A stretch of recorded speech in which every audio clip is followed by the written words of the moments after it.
that there's a common theme for all these villains: sheer happenstance.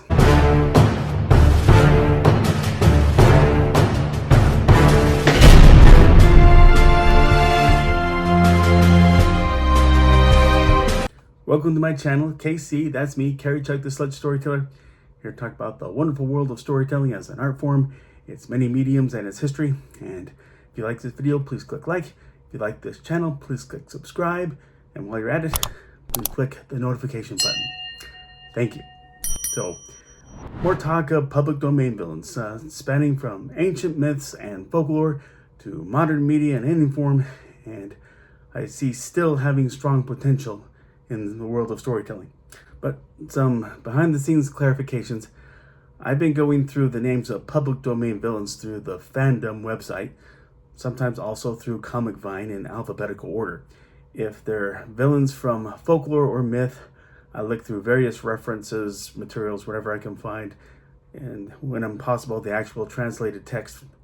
But if they're from comic books, I go to Comic Book Plus, a massive library of public domain comics, so I can look at the actual source. And now I've been leaving links for the websites in the descriptions below all during this time, so ready reference there. But hence that the alphabetical search for this time around just led me to find the most engaging villains to talk about, all about the villains themselves or properties featured in the story, spanning different areas of time. It's sheer happenstance. Starting off with Misery, first appearing in Air Fighters Comics Volume 1, number 12 in 1943 by Hillman, creators Harry Stein and Fred Kita. In 1738 France, Pierre Duret invented functional artificial wings. His first trial run with them was on cliffs near Calcutta, India.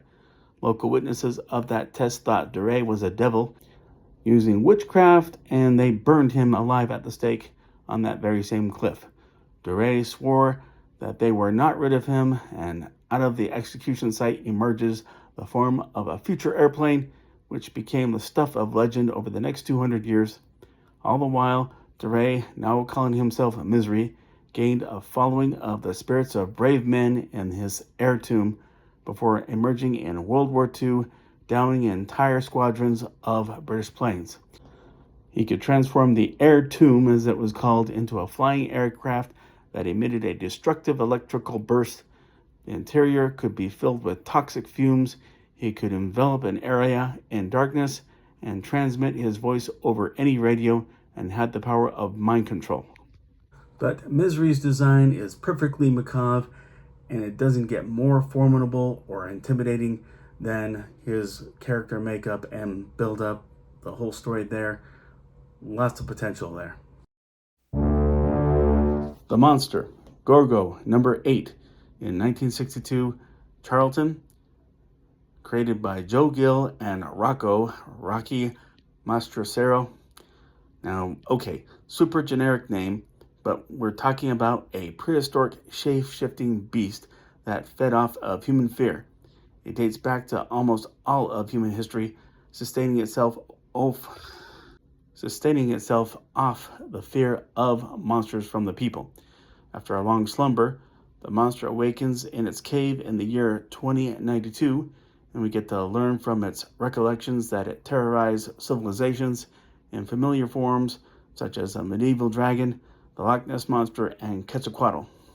Now, I love storytelling that just has fun with any cultural perception or folklore or conspiracy, like, for example, Roland Emmerich and Dean Devlin with Stargate, doing that very thing with the notions of alien involvement in the building of governance of ancient Egypt. And along those same lines, lining up a monster with monsters of mythology and folklore. Take that ball and run, I say. The Puppet Master, first appearance, Adventures into the Unknown number 2 in 1948 under ACG, creators Frank Belknap Long and Edvard Moritz. Now, Turgot, the Puppet Master, began his story in 16th century France. Turgot performed as a puppeteer for the Queen. Besides that, Turgot can control his puppets from afar and do away with his chosen victims on his command. These 4 puppets have names: the Strangler, the Courtier, the Hangman, and the Witch. He has an assistant named Jeannie, and despite being twice her age, tried to coerce her to marry him. Angry, Turgot ordered a hit out on her with a strangler, but her brother Pierre fended off the puppets, and Turgot charged at Pierre with a sword. Pierre prevailed against him with a flaming stick and threw the puppets into the fire. Turgot returned as a ghost and animated his puppets from the embers, continuing his violent spree through the centuries against those who threatened his home. And I think you can make it work pitting the puppet master with any different hero of any historical area, as in, essentially an anti-Doctor Who.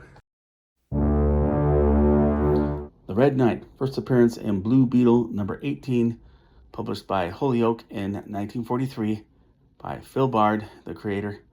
Within the Golden Age Blue Beetle mythos, the Red Knight was a champion who fought beside King Richard the Lionhearted in the Crusades, while journeying back to England with an emerald from the helmet of Egyptian Sultan Saladin as a trophy.